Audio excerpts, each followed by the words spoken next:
நேற்றைய தினம் இந்த ரசிகர் மன்ற தலைவர் திருச்சியில் வந்து எனக்கு 6 மாதம் ஓய்வு தாரேன்னு சொன்னாங்க. 6 நாளில் என்கிட்ட கேள்வி கேட்காங்கன்னு சொல்லி புலம்பிட்டு போயிருக்காரு. இவருக்கு என்னது தெரியும்னு யாருக்குமே தெரியலை. அதாவது நலத்திட்டங்கள் குறித்தோ வளர்ச்சி திட்டங்கள் குறித்தோ எதிர்க்கட்சிகள் இதுவரைக்கும் எந்த குறையும் இவர் மேலே சொல்லலை. அதற்கு தான் 6 மாத கால டைம் கொடுத்துருக்காங்க. ஆனால் இவர் நம்ம 6 மாதம் சோபாவில் தூங்கலாம்னு நினச்சிட்டு இருந்திருப்பாரோ என்னவோ தெரியலை.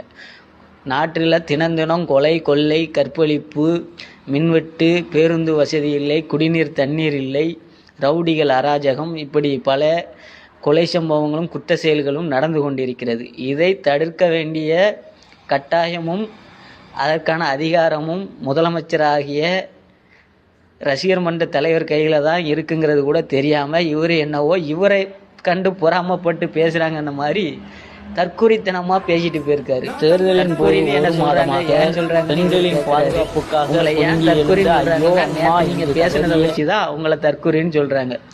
ஒரு சுய சிந்தனையும் சுய அறிவுள்ள எவனுக்கும் எதிர்க்கட்சிகள் உங்களை யார் எதுக்கு விமர்சிக்கணும்னு தெரிஞ்சிருக்கும். அது கூட தெரியாதவனை தான் தற்குறின்னு சொல்கிறாங்க. இதில் எந்த தவறும் இல்லை. 6 மாதம் ஓய்வு என்பது உங்களுக்கல்ல, உங்களுடைய திட்டங்களை செயல்படுத்துவதற்கு தான்.